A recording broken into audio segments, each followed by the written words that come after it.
I am Lily Armstrong, 33 years old, a woman who has always stood strong in the challenging world of international business. Currently, I serve as the sales director for a multinational corporation based in New York.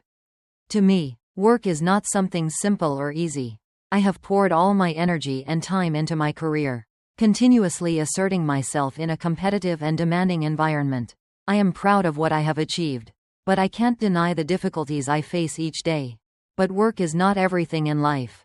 Before my career took over my thoughts, I had a romantic, sweet love with Ethan, the husband to whom I gave my heart. We met at a company party 7 years ago when I had just started my career.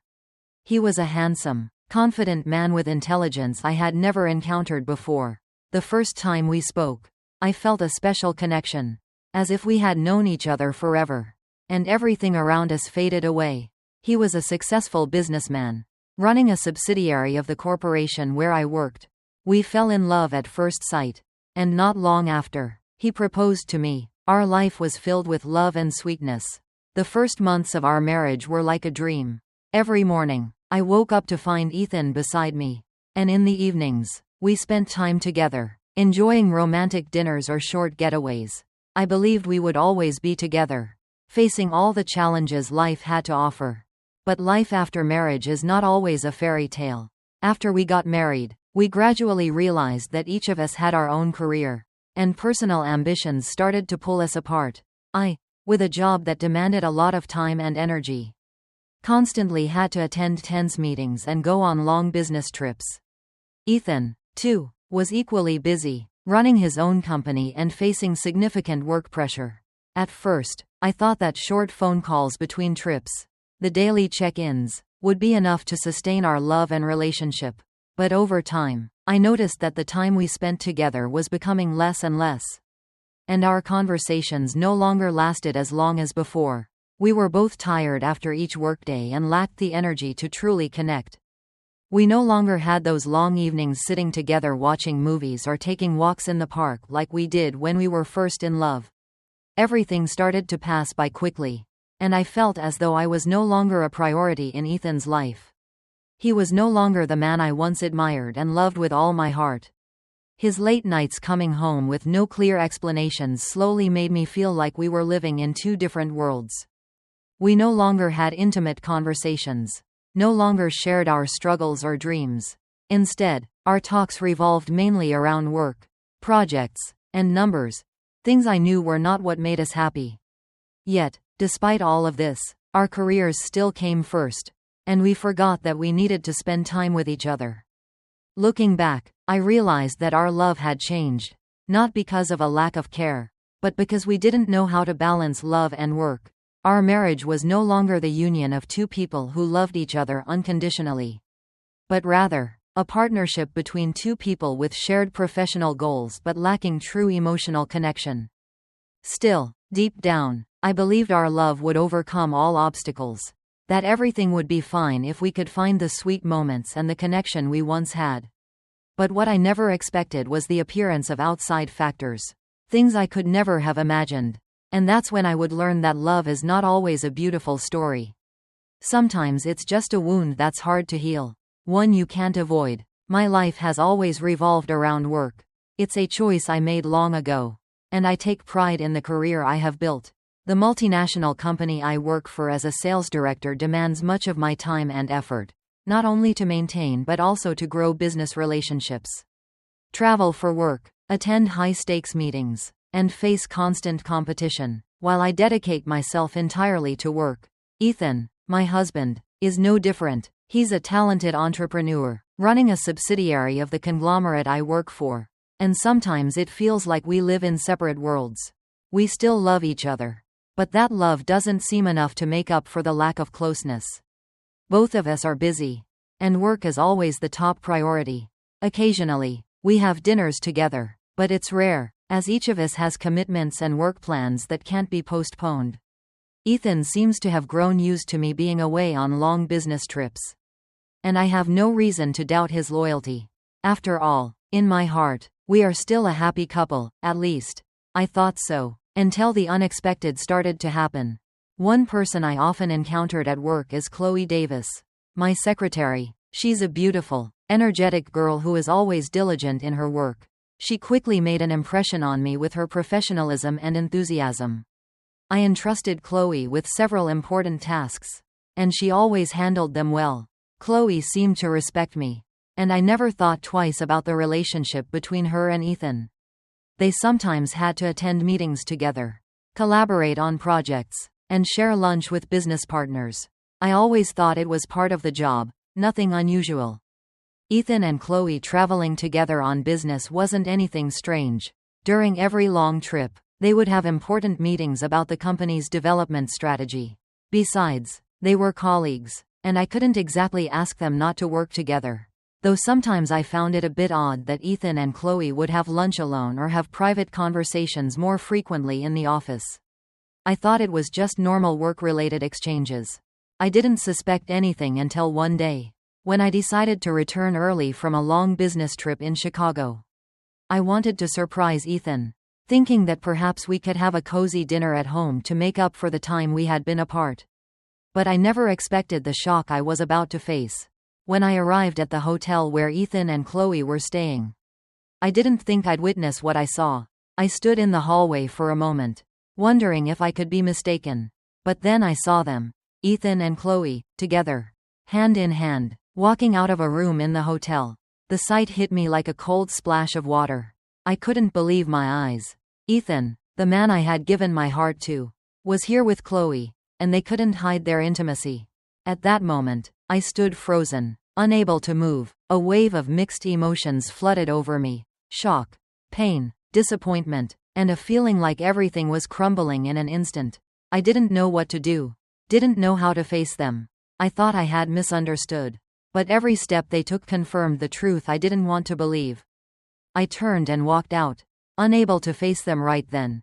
I couldn't understand why Ethan would do this, why he would betray me, why it had to be Chloe, the one I had always trusted.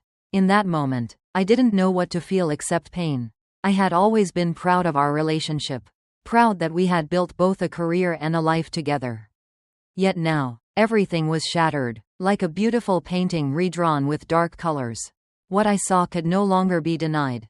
Ethan and Chloe weren't just colleagues, people who worked together. They had built a secret relationship, one I had no idea about. When it started, I wasn't sure, but I realized that I had been too oblivious, had ignored the small signs that, in hindsight, were so clear. We had been living like roommates more than a married couple. Work had taken too much of my time. And perhaps, while I was caught up in grand plans, I overlooked the growing distance between Ethan and me. He, in the meantime, had sought closeness, understanding that I couldn't provide. And Chloe had filled that void. And I, a woman who was always consumed by work, failed to see it until it was too late. The feeling was indescribable. I didn't know what to do or what to say. All I could do was stand there, silently watching their figures. And I knew, from that moment on, I had to face a painful truth. Love I once trusted, the career I had built with so much effort, all of it was on the verge of collapse. Everything changed in me from that day on. From the moment I saw Ethan and Chloe standing together, hand in hand, in the hotel, a wave of suffocating emotion filled me. But I didn't let it overpower me. Instead, I felt a rising anger, like a simmering fire, and a firm resolve not to let this betrayal go easily. With my cautious and sharp nature, I decided not to act impulsively. I needed proof. The truth was what I craved, and I knew I would have to fight to uncover it. Ethan, no matter how many apologies he offered, couldn't easily escape what he had done. Chloe, she betrayed me and used my trust to achieve her own goals. Everything was arranged so cunningly. But I'm not someone who is easily fooled. I started paying attention to the details I had overlooked before. Ethan and Chloe's business trips were becoming more frequent, even though I tried to set up separate meetings and tasks to keep her from going with Ethan. There always seemed to be a reason for them both to fly to another city together. Those reasons kept repeating, like unavoidable business trips. No matter what I said, Ethan always responded with convincing excuses. But I was no longer naive. Chloe also started showing unusual signs. She was usually very meticulous in her work, but lately, The mistakes she made in handling documents and contracts were undeniable. I found several errors in customer files that shouldn't have existed. And Chloe would always come up with ridiculous excuses to explain them. Each time, I couldn't hold back my anger and scolded her. But somehow, after each argument, Chloe became even sweeter, drawing me into harmless conversations. As if she were trying to calm my rage. I started noticing the signals Chloe was deliberately leaving. One time, when I happened to look at her phone while she was away from the office, I discovered several messages that were password protected, conversations between her and Ethan that were strangely encrypted. I couldn't unlock them, but I knew those messages weren't work-related. This only deepened my suspicions. Another time, I decided to check Chloe's personal social media account. I found several landscape photos she had posted. These photos weren't particularly aesthetically striking. But I noticed a common feature. They were all taken on days when Ethan and Chloe were on business trips together. Some pictures showed beaches, sunsets, or beautiful landscapes, but there were no images of Chloe or Ethan in them, just lifeless scenery. This made me realize that these photos were Chloe's indirect way of leaving traces of her trips with Ethan. I couldn't help but think they were sharing private moments that I wasn't aware of. These signs were now undeniable. No matter how hard Ethan and Chloe tried to hide the truth. I saw through it all. But I still didn't want to rely on mere suspicions without solid proof. I couldn't let myself become an unreasonable jealous wife without foundation. I started to follow them discreetly, checking our joint bank accounts. And it didn't take long before I discovered that money had been transferred multiple times with no valid explanation. Small amounts of money were repeatedly transferred to strange accounts, which made me even more certain that something was wrong. Then, I found calls and messages exchanged between Ethan and Chloe on his phone. Even though they were deleted, I knew those traces couldn't completely vanish. I found some photos that he and Chloe had sent each other. Though they didn't clearly indicate infidelity, it was evident that they were not just work-related pictures. A few of them were pictures from a romantic evening, with candlelight and a sunset in the background. These were moments I couldn't imagine, because Ethan had never shown me such attention. As time passed, the relationship between Ethan and I became more strained. We argued more, and these arguments were no longer small disputes. Every time I asked questions about Chloe, he would try to conceal the truth, even getting angry and justifying his business trips. I could feel his cold indifference, and I started to reach my breaking point. Everything between us seemed irreparable. But I couldn't just let it slide. I needed clear evidence. I couldn't let Ethan and Chloe escape the truth they had created. I was determined to bring the situation to light, and nothing would stop me. I always thought of myself as someone who could control every situation. In work, I was always the leader, always knew how to handle problems, and was firm in my decisions. But now, facing the brutal betrayal from my husband Ethan and his secretary Chloe, I started to feel like everything was falling apart around me. That day, when the police arrived at my office, I immediately noticed the shift in the atmosphere. Everything was no longer peaceful as before. I felt an unsettling presence. But I didn't let it affect me. I had faced bigger challenges in my work and life before. In the face of this investigation, I only knew that I couldn't let myself break down. The police entered my office with serious expressions. A man, about 40 years old, led the way, holding a thick file in his hands. He didn't look at me with respect. His eyes contained suspicion. A female officer stood beside him, also looking at me with cold eyes, as though I were a criminal they had apprehended. "Good afternoon, Mrs. Armstrong," the male officer said, his tone stiff and cold. "We've received information regarding embezzlement. All the financial documents and reports you signed show suspicious signs. We need you to explain the transfers of funds outside the company." I didn't feel confused or panicked. Each word they spoke felt like a blow to my heart. But I didn't allow myself to break down. I had prepared for this situation. I knew Chloe wouldn't miss the opportunity to push me into this difficult position. "Sorry," I calmly spoke up, my tone strong but firm. "I cannot explain what I haven't done. All financial documents are reviewed and approved by the relevant departments before I sign them. If there's any issue, I assure you it was not caused by me." The female officer remained silent, her gaze on me as if she were looking for a loophole in my words. But I knew that the firmness and determination in my eyes would not be easily broken. I was too familiar with battles like this in my career. Here's the translation of the text to English, maintaining the tone and style consistent with American literature. At that moment, Chloe walked into the room, looking flawless. Her hair was neatly styled, her outfit was professional, and her smile was bright. But in her eyes, there was a smugness that couldn't be hidden. She didn't say anything directly, just stood behind the officers, staring at me with a provocative look. It was as if she thought she had won, like she had achieved her goal. But everything wasn't as she imagined. Chloe spoke, her voice sweet but tinged with satisfaction. "Lily, I'm truly sorry for you. I was just doing my job. We all have to take responsibility for what happened. The money was transferred from the company's joint account, and I was only following your orders. If you don't remember the meetings or the conversations we had about these transfers, well, that's unfortunate." I held my silence for a moment, my eyes locking onto Chloe's, making her look away. I couldn't let her feel that she had won. I knew the truth would never be fully in her hands. I had seen the signs, the small details that she didn't expect, and from those details, I would prove my innocence. The male officer kept taking notes, but I could clearly see the tension in his eyes. They were trying to force me into an unsolvable situation, but I wasn't one to be easily subdued. "Chloe," I said, my voice firm, "you won't be able to hide the truth forever. I know what you've done. I won't let these deceitful games continue. You may be able to cover everything up in the reports, but I will not be deceived any longer." The days spent in detention had become a real nightmare for me.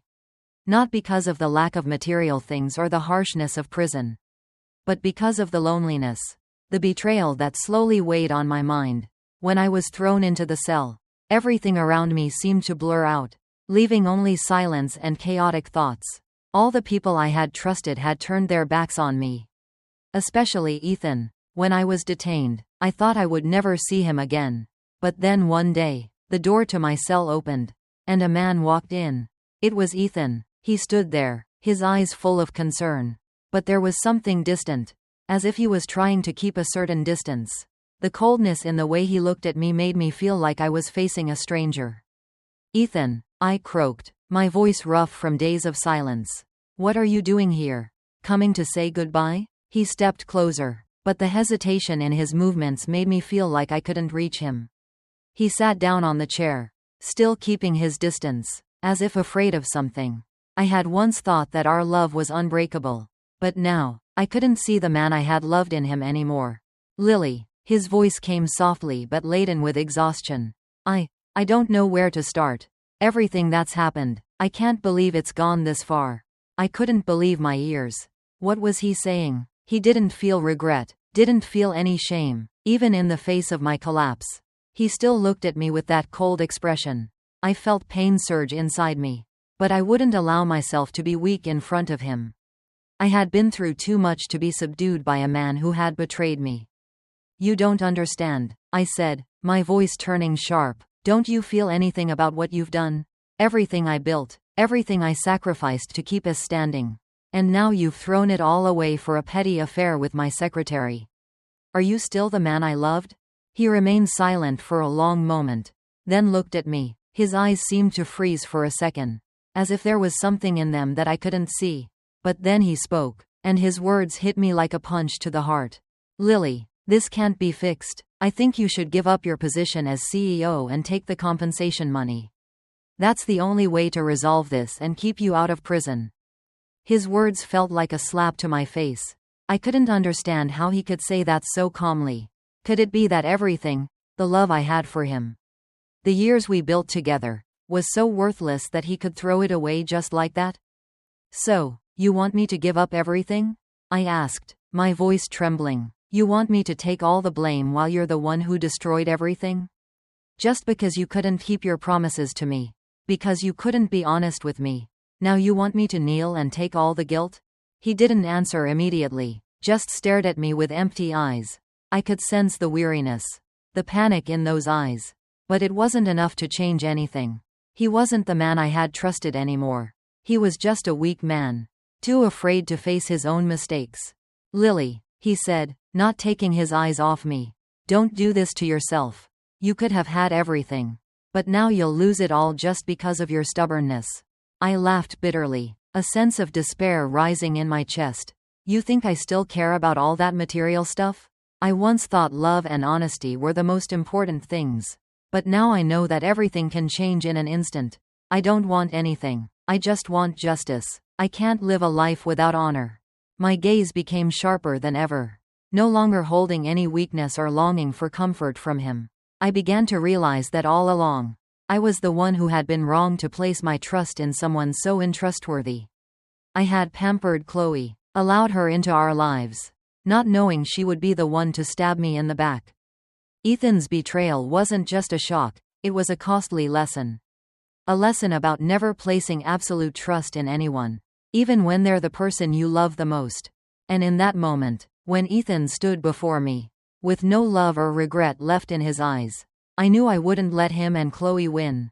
I would fight until the end, not just for my career, but for myself, for the integrity I had left. In the courtroom, the atmosphere was thick with tension. Everything I had gone through over the past 3 months now came down to this moment. Ethan and Chloe sat across from me, their faces still calm, but I knew deep down they were feeling a hint of fear. Only they were trying to hide it. I looked at their faces, and my calmness didn't just come from being prepared for what was about to happen, but because I already knew I would win. Because I was ready. From the moment I discovered Ethan and Chloe's betrayal, I didn't sit idly by, waiting for the inevitable. I hired a private investigator who could quietly follow them in the shadows, documenting their shady actions. Photos, videos, secret conversations. Every piece of evidence was collected. Each piece, each puzzle piece, was like a brick building the truth I needed to reveal everything that had been hidden. Now, all I had to do was wait for the right moment to turn the tables. And I had no regrets. The trial began with the opening arguments from Chloe and Ethan's lawyers. They were so confident, claiming that I embezzled company funds and intentionally damaged the company's reputation. They presented fabricated evidence that they had planted in the file to trap me. All these documents had my signature on them, and I had to face a thick legal wall they had painstakingly built. But then, when it was my turn to present, I was ready with a dramatic twist no one expected. "Your Honor," I began, my voice calm but firm, "I am not alone in this battle. What I face is not the truth, but a carefully orchestrated conspiracy." Immediately, I signaled my lawyer to present the evidence. A large screen lit up, displaying images full of betrayal and schemes. Pictures of Ethan and Chloe on a romantic dinner date, holding hands while walking under the sunset. And it didn't stop there. They were pictured together at a luxury hotel. Intimate moments that were supposed to be private between the two of them. Now irrefutable evidence. These photos were taken over the past few months, I said, my gaze fixed on Chloe. While you thought I was unaware. While you thought you could deceive me without being caught. The courtroom fell silent, and I could feel the shift in the atmosphere. Chloe and Ethan began showing signs of worry. Only Chloe maintained her usual expression. But I could tell she was desperately trying to hide the panic rising within her. At this moment, no one could deny the truth about their affair. These pictures are not just about a secret love affair, I continued. They're also evidence of their collaboration to destroy the company. The meetings between Ethan and my business partners. Shady deals, contracts altered for their personal gain. And not only that, they also tried to frame me for embezzling the company funds they orchestrated themselves. I pointed to a stack of documents laid out on the table. Contracts, email exchanges, and messages sent between Chloe, Ethan, and the partners. Each of my signatures on those contracts was proof of the manipulation and dishonest dealings. These meetings had been recorded by the company's surveillance system, and the phone calls had been stored.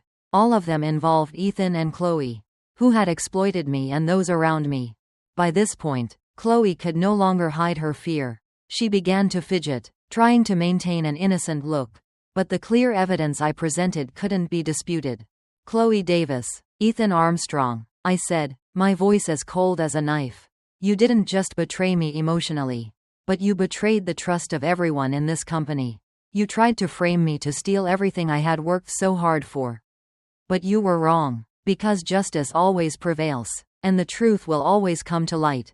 Chloe and Ethan exchanged glances, no longer confident in the slightest. I could see their downfall at that moment. They could not deny that the evidence I had presented was accurate. They were caught red-handed. When the trial ended, Chloe faced a heavy sentence. She was convicted not only of adultery but also for her involvement in financial fraud with Ethan. She was sentenced to 3 years in prison. But with her cooperation in providing crucial information and her remorse, the sentence was reduced to 18 months in jail. Additionally, Chloe was ordered to pay a large compensation to the company, not only for the financial damages she caused but also for the loss of trust she inflicted upon her colleagues and superiors. The price she had to pay was not just time behind bars but also the destruction of her career and reputation.